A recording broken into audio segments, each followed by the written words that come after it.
अस्सलाम वालेकुम। आज 558 पॉइंट प्लस क्लोज हुई है मार्केट और मैक्सिमम गई थी 992 पॉइंट प्लस तक और 161 पॉइंट प्लस तक नीचे मिनिमम इंडेक्स आया है। जो रेंज थी वो 992 पॉइंट प्लस और 161 पॉइंट प्लस, ये इसकी रेंज रही सारा दिन।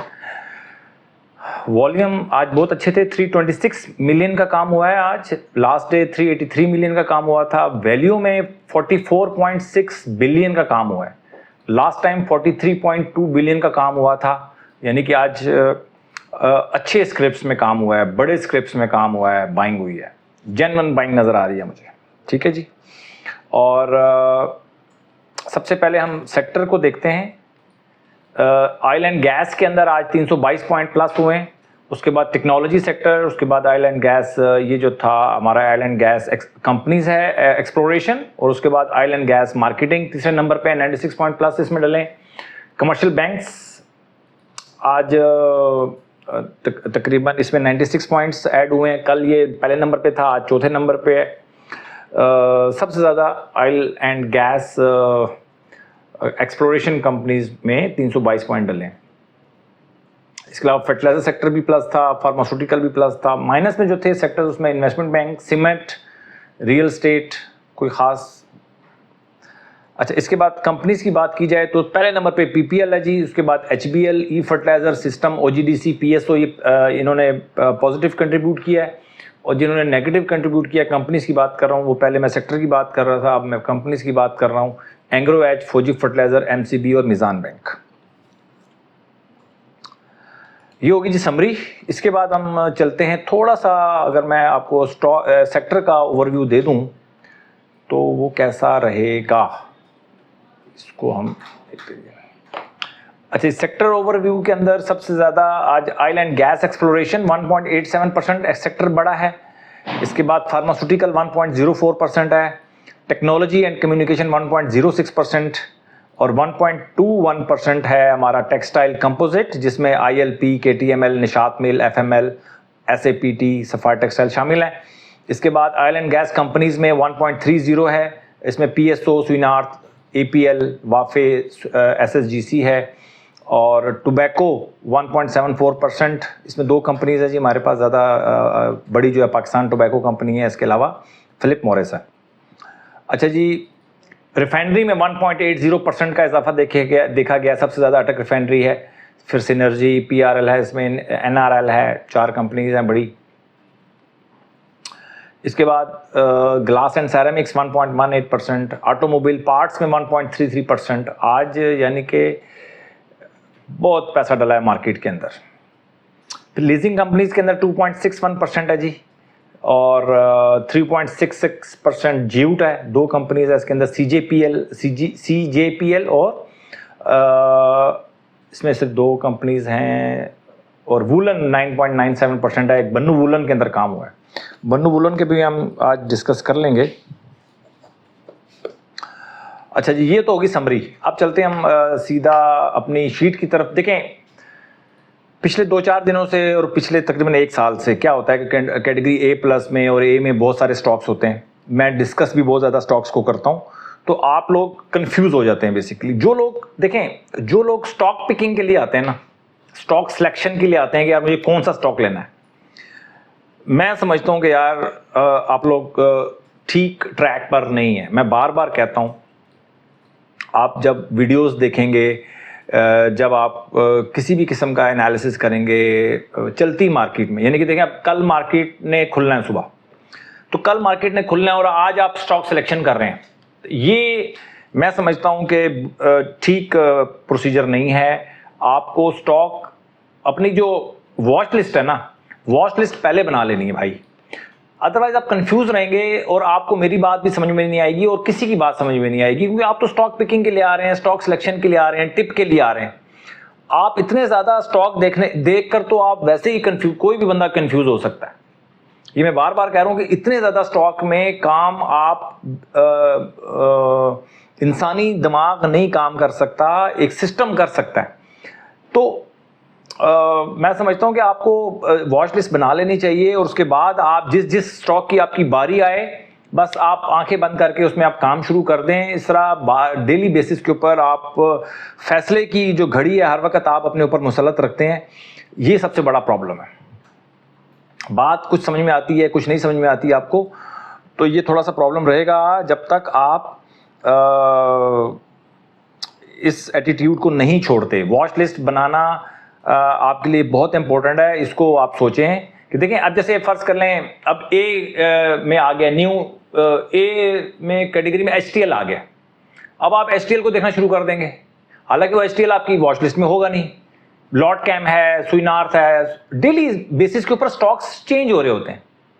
देखिए मेरी हर लिस्ट के अंदर स्टॉक्स चेंज हो रहे होते हैं, तो आप भी स्टॉक, आपका भी दिमाग चेंज हो रहा था, दिमाग फिरता रहेगा तो दिमाग तो मतलब परेशान रहेगा आपका। देखिए ये मेरी टोटल आपकी ये जो हमारी ये जो सुपर ट्रेंड वाली आज मैंने रिपोर्ट बनाई है, ये भी चेंज हो गई है। इसके अलावा ये जो मैं फिल्टर करके बनाता हूँ डेली बेसिस के ऊपर, इसके अंदर भी स्टॉक चेंज हो रहे होते हैं, तो आपको सर समझ में नहीं आएगी। ठीक है, तो ये हमारे पास कैटेगरी A+ के स्टॉक्स हैं, इनको भी आप नोट कर लें। फिर कैटेगरी A के स्टॉक्स हैं, कैटेगरी A में बहुत ज़्यादा स्टॉक्स हैं, तकरीबन कितने स्टॉक्स हैं जी?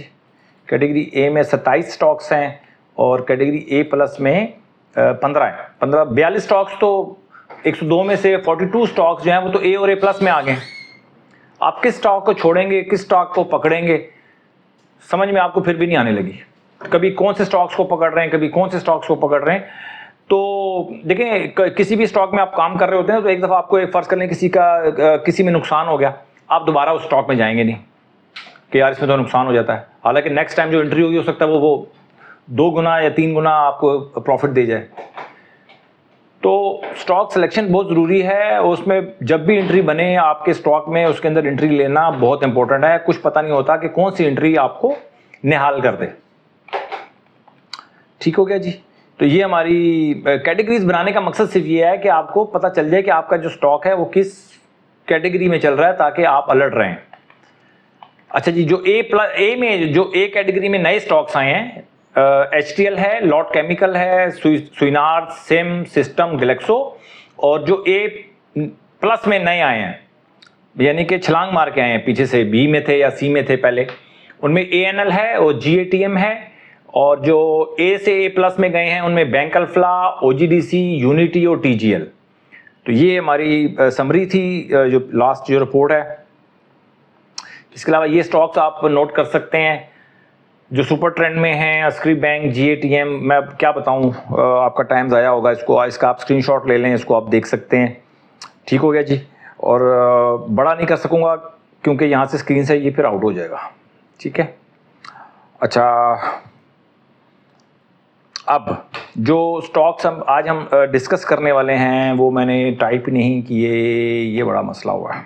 चलें, बहरहाल अभी मैं टाइप कर लेता हूँ। PPL है जी पहले नंबर पे, चलें इससे भी आपका थोड़ा। PPL पहले नंबर पे है, FFL तीसरे नंबर पे है, AKBL हमारा चौथे नंबर पे है, TOMCL 5वें नंबर पे है, और OGDC हमारा, ये वॉल्यूम वाइज बता रहा हूँ, OGDC 8वें नंबर पे है, यूनिटी हमारा है 10वें नंबर पे, और PSO है हमारा 14 नंबर पे।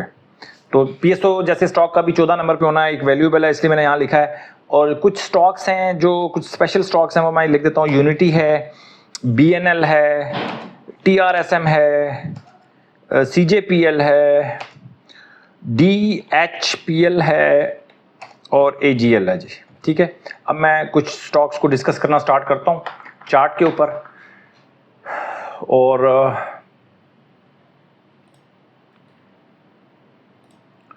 टाइम बड़ी जल्दी गुजर जाता है, 10 मिनट गुजर गए, मुझे पता ही नहीं चला।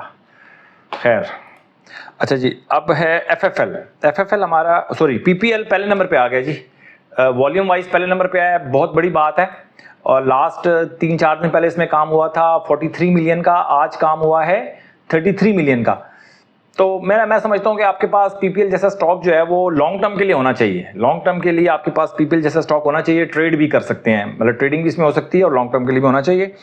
तो आजकल तो खैर देखें, इसके अंदर हमारी जो ट्रेड ट्रिगर हुई है वो हुई है जी 187 की तकरीबन, अभी 189.74 चल रहा है।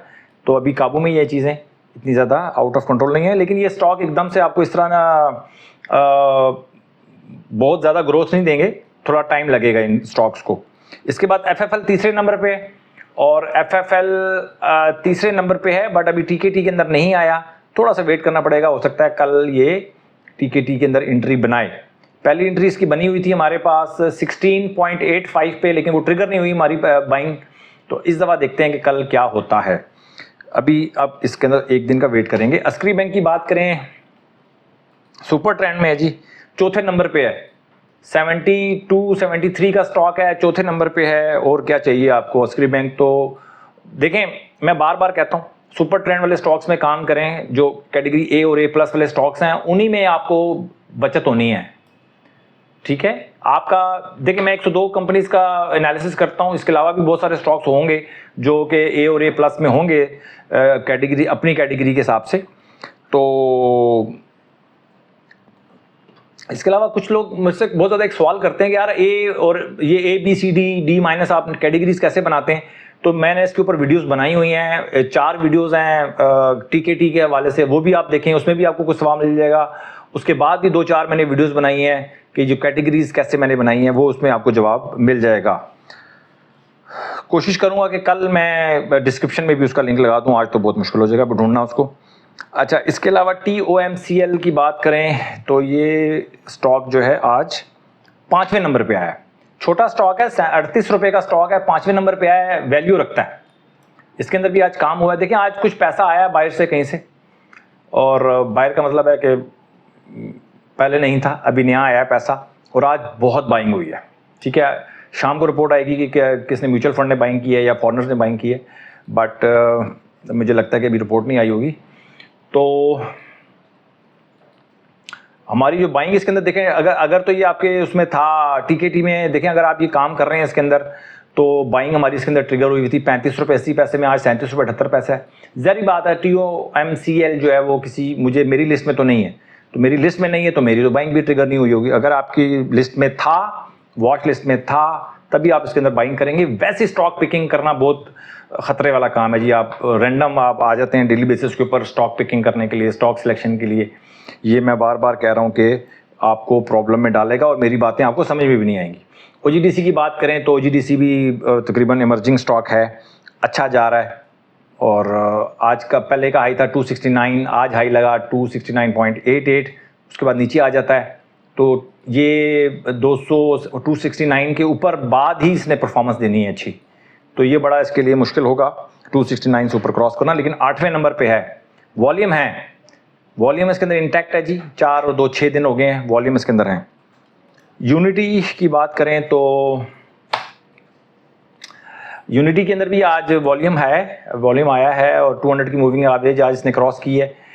तो इसके अंदर कुछ गेम लग रही है कि इसने पिछले बहुत सारे जो लेवल्स थे वो इसने आज क्रॉस किए हैं, ठीक है जी। अभी फैसला, अभी बहुत दूर का इसका सफ़र है, देखते हैं कि ये 40 रुपये होता है दोबारा कि नहीं होता। अच्छा जी, इसके बाद यूनिटी के बाद है जी PSO। इमर्जिंग स्टॉक है, लास्ट इसका हाई था 422 रुपये 90 पैसे, आज 423 रुपये 75 पैसे क्लोज हुआ है, 425 हाई लगा है, तो 422 रुपये 90, 423 से ऊपर तो ये अच्छा लगता है PSO, ठीक है। लेकिन आजकल वो मतलब सीज़न चल रहा है ऑयल एंड गैस का, इस वजह से इनमें काम हो रहा है, अदरवाइज जब इनमें काम रुक जाएगा तो एक टाइम था कि ऑयल एंड गैस बहुत ज़बरदस्त किस्म का काम होता था, सारी ट्रेडिंग उसमें होती थी। अब दिन बदल गए, लेकिन अब हो सकता है कि स्विच हो जाए कि ऑयल एंड गैस में भी ट्रेडिंग ज़्यादा लेवल के ऊपर स्टार्ट हो जाए। अच्छा जी, अब कुछ जो हैं हमारे पास कुछ जो सुपर ट्रेंड में स्टॉक्स हैं वो तो मैंने आपको दिखा दिए हैं। जो स्पेशल स्टॉक्स हैं, यूनिटी मैंने डिस्कस कर लिया आपसे, BNL अभी भी मेरे पास सुपर ट्रेंड में ही आ रहा है, चौथा दिन है जी, आज ये बढ़ता जा रहा है। और मैंने कल आपको कहा था कि अगर आप बाइंग कर सकते हैं तो कर सकते हैं। 114 रुपये 41 पैसे में आज 125 रुपये 85 पैसे है, 125.85 BNL में काम हो रहा है जी। कल भी मैंने आपको TRSM, ट्रस्ट मुदारबा, ये वैसे ही सुपर ट्रेंड में है जी, इसको तो आप अभी दोबारा इसके अंदर बाइंग करके तो फंसने वाली बात है फिलहाल, लेकिन बहुत ही ज़्यादा सुपर ट्रेंड में है जी, सुपर से भी ऊपर वाले ट्रेंड में है। इसके बाद हम बात करते हैं DHPL, DH पार्टनर्स लिमिटेड है, इसमें भी आज कुछ बेहतरी नज़र आई है। लेवल था इसका 44.09, आज 44.34 क्लोज हुआ है, तो आज के हाई से ऊपर जाएगा तो इसके अंदर गेम बन सकती है जी। ठीक है, मुझे पता नहीं है कि ये कंपनी क्या करती है क्या नहीं करती, तो इसलिए आपने ट्रेडिंग तो सर ऐसी कंपनीज में आप कर नहीं सकते, लॉन्ग टर्म इन्वेस्टमेंट भी नहीं कर सकते। तो ये वही काम करे जो इन कंपनीज को जानता है, जो इन ग्रुप्स को जानता है, वही इसके अंदर इन्वेस्टमेंट करेगा और इसके अंदर काम करेगा। CJPL काफ़ी दिनों से बेहतर जा रहा है, CJPL को भी हम सुपर ट्रेंड में है जी। बहुत दिनों से मैं CJPL कर रहा हूँ, कल भी बताया था मैंने आपको CJPL, उससे पहले भी मैं आपको बता चुका हूँ। तो खैर ये पेनी स्टॉक है, पेनी स्टॉक के अंदर काम करना खतरे से खाली नहीं है। खासकर जो न्यू कमर्स हैं वो बिल्कुल पेनी स्टॉक्स में काम ना करें, अच्छी कंपनीज में काम करें, अच्छे ग्रुप में काम करें, लॉन्ग टर्म इन्वेस्टमेंट काम करें। ट्रेडिंग अभी बिल्कुल, जो पुराने ट्रेडर्स हैं वो सिर्फ वो ट्रेडिंग कर सकते हैं जिनको स्टॉप लॉस के बारे में पता है, जिनको हर ऊंच नीच के बारे में पता है। जो नए इन्वेस्टर्स हैं वो सिर्फ और सिर्फ stop loss, long term investment के साथ काम करेंगे। और लॉन्ग टर्म इन्वेस्टमेंट में अभी ऑयल एंड गैस सेक्टर है, उसमें आप थोड़ी बहुत इन्वेस्टमेंट कर सकते हैं, लेकिन मार्केट करेक्ट होने का भी आपने इंतज़ार करना है। जब भी मार्केट करेक्ट हो, डिस्काउंट पे चीज़ें मिल रही हों, आपके पास पैसा होना चाहिए। ये बात ध्यान में रखिएगा कि जब भी मार्केट करेक्ट हो, डिस्काउंट पे चीज़ें मिल रही हों, 100 की चीज़ 60 रुपये की मिल रही हो, 70 की मिल रही हो, 50 की मिल रही हो, 40 की मिल रही हो, आपके पास पैसे नहीं होंगे उस वक्त आप स्टॉक मार्केट में पैसे कभी ज़िंदगी में नहीं बना सकते। हमेशा आप लूज़र रहेंगे, कभी भी पैसे बना नहीं सकेंगे आप। पैसे वही बनाता है जो जब डिस्काउंट पे चीज़ें मिलती हैं 50%, 70%, 80% तक, वहाँ पर जो पैसे इंजेक्ट करने के लिए अगर आपने जो सेव किए होते हैं, इतना अगर आपके अंदर हौसला है तो स्टॉक मार्केट में पैसे बनेंगे, अदरवाइज नहीं बनेंगे। कुछ भी कर लें आप। अपना बहुत ख्याल रखें, अपनी इन्वेस्टमेंट का ख्याल रखें। Thank you very much.